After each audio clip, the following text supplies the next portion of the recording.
역행자가 되기 위해서 오늘부터 주식하는 거나 다른 모든 것들을 한번 유튜브에 올려보기로 했습니다.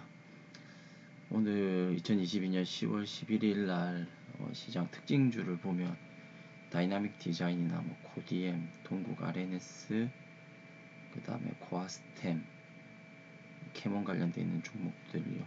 엠젠바이오, SCI 평가정보 이런 종목들이 움직였습니다. 그래서 여기서 움직였던 종목들을 보면 오늘 시장에서 어떤 섹터가 좀 많이 움직였는지, 그리고 그 움직였던 섹터가 계속 또 움직일 수 있는지 그런 것들을 파악을 하는데요. 오늘은 움직인 섹터가 보시면 미국의 대중 반도체 수출 규제 속에서 히토류, 그 다음에 수출 통제 가능성이 부각되면서 히토류 관련된 종목들이 좀 많이 움직였습니다. 그리고 LG 에너지 솔루션이 3분기 실적 컨센서스가 상회하면서 배터리 호실적 기대감에 일부 2차전지주들이 움직였고요. 그 다음 그 외의 종목들은 다 많이 빠지는 그런 모습을 보였습니다. 히토류는 꼭 중국하고 미국이 무역 분쟁이라든지 이런 분쟁이 있을 때 계속 부각되면서 움직였는데요. 보고서나 이런 내용들을 보면 실제 미국이 개발을 안 해서 그렇지 히토류가 미국에 엄청 많은 물량이 있기 때문에 실제 이게 계속 연속성이 있을 건가에 대해서는 좀 의문이 있습니다. 하지만 지금은 테마라든지 이런 것라도 한번 움직이면 시세를 많이 주니까 한번 보면서 대응을 하면 좋을 것 같고요. 반도체 종목들 엄청 많이 빠졌죠. 대중 반도체 수출 규제를 한다고 하면서 반도체 종목들 많이 빠졌고, 자동차도 그렇고요. 오늘 모든 종목들이 또 많이 빠졌던 그런 하루였던 것 같습니다. 그 인포스탁을 통해 가지고 기본적으로 보고, 그 다음에 많이 보는 게 힌트 플러스라는 네이버 카페를 통해서 많이 보고 있습니다. 특히 정리가 매우 잘 되어 있는 사이트고, 이슈 포커스에 들어가면 오늘 있었던 것들에 대한 거를 잘 정리해서 나와 있습니다. 그래서 이런 것들 한번 보시고, 또 그 외에 유료 컨텐츠도 사용을 해보실 것 같으면 일정 금액을 입금을 하시고 사용을 해보셔도 좀 괜찮았던 사이트였던 것 같습니다. 이거 똑같이 히토류 관련해가지고 중국 관련 매체에서 히토류 대미 수출 통제 이야기 나오면서 동국 RNS 이런 것들 움직였다는 건 나오고요. 금리 인상 관련돼 있는 것들, 그 다음에 민영 관련돼 있는 것들이 계속 움직였다.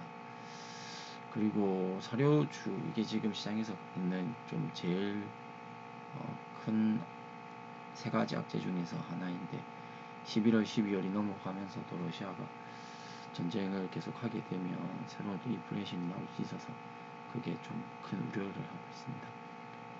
크림대가 폭발을 하면서 러시아 보복으로 전쟁이 격화되고 장기화될 수 있는 것 때문에 일부 사료주들이 움직였고요. 코아스템이 루게릭병 치료제 뉴로나타와 알주의 긍정적인 효과가 되면서 코아스템이 이 장기도 상한가를 갖고, 캐몬도 27% 정도 올라가는 그런 모습을 보였습니다. 시장 한번 보시면 프로그램, 투자자, 그리고 선물 옵션을 보면서 하는데, 장 끝나고 막판에는 외국인들이 매수로 끝나네요. 1,900억 정도. 이거 왜 이렇게 많네요. 장중에 엄청 많이 팔았었는데.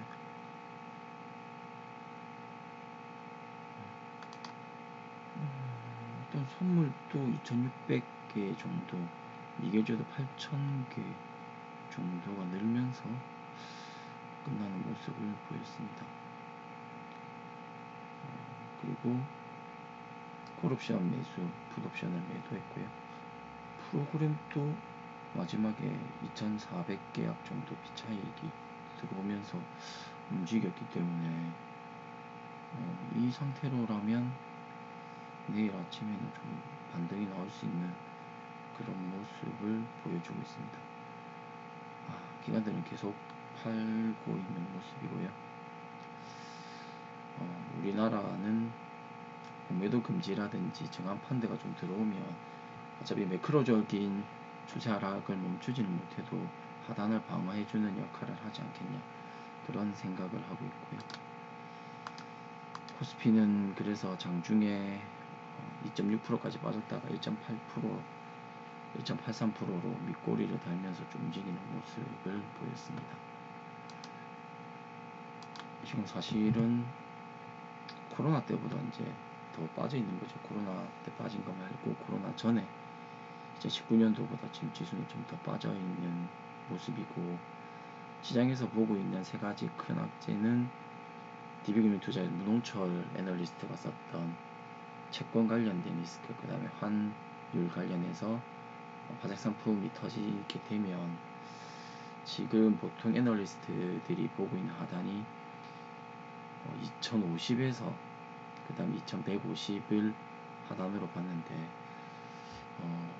그렇게 되면 그 문제가 만약 실제로 불거지게 되면 2000에서 플러스 마이너스 10%로 움직일 수 있는 거를 생각을 하고 있습니다. 그래서 좀 더 보수적으로 봐야 될 것 같고, 시장 자체는 지금 계속 하락 추세이기 때문에 현금 50%에서 그 다음에 종목들 단기로 대응하는 모습을 추천드리고요. 코스닥은 4% 빠졌죠. 4.15% 빠져서 주가는 더 빠지고 있는 모습이고, 코스닥 역시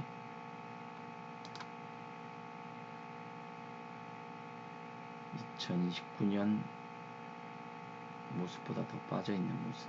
그러면 무역 분쟁일 때 596, 600이었으니까 여기까지도 한번 보면서 600에서 플러스 마이너스 10% 정도를 보면서 대응을 해야 되지 않겠냐, 좀 그렇게 보고 있습니다. 시장이 긍정적인 거는 많이 빠졌다, 종목이 많이 싸다, 그리고 생각보다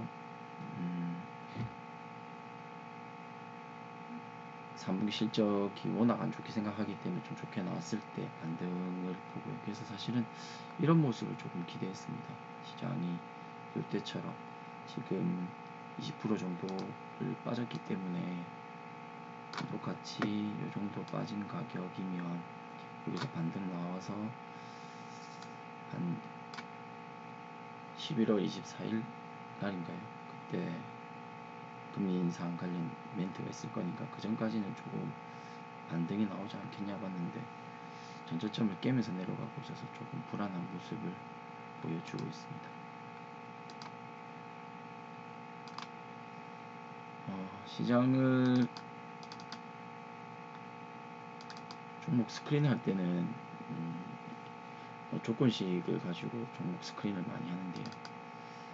지금은 스크린상에서 삼성 SDI 아까 말씀드렸던 LG 에너지 솔루션처럼 2차 전지가 중국이 만약에 안 되게 되면 반사이익으로 실적이 더 좋을 수 있다. 환율 효과가 아니더라도 LG 에너지 솔루션 실적이 좋았다는 보고서가 났기 때문에 대형주는 삼성 SDI 잠깐 단기적으로 좀 대응을 해봐도 될 것 같고요. 그 다음에 기관들 수급이 들어왔던 종목들에서는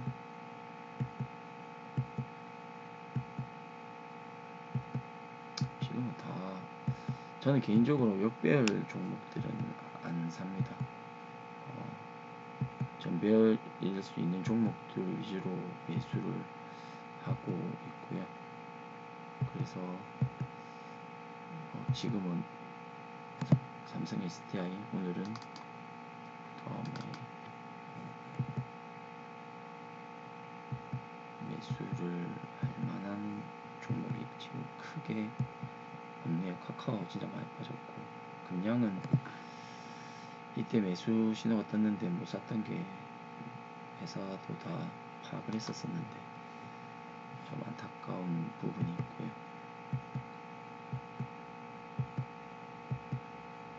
다 특별입니다. 누가 뭐 LG 에너지 솔루션을 제외하고 지금 뭐 1800까지 사실 빠진 거다. 뭐 그렇게 말하시는 분들도 있었고, 휴스틸은 이때 잘 잡아서 최근에 제일 많이 수익이 났던 종목이었습니다. 종목들 다 별로 좋지가 않네요. HPSP 회사는 무척 좋으니까 꼭 지금 매수 타이밍이 아니더라도 한번 관심 종목에 넣으시면 좋을 것 같고요. 오히려 장이 안 좋을 때는 매수를 할 만한 종목이 없습니다. 삼성생명 금리 인상되고 하면 수혜가 있을 수 있다고 보고 올라가는 것 같고요.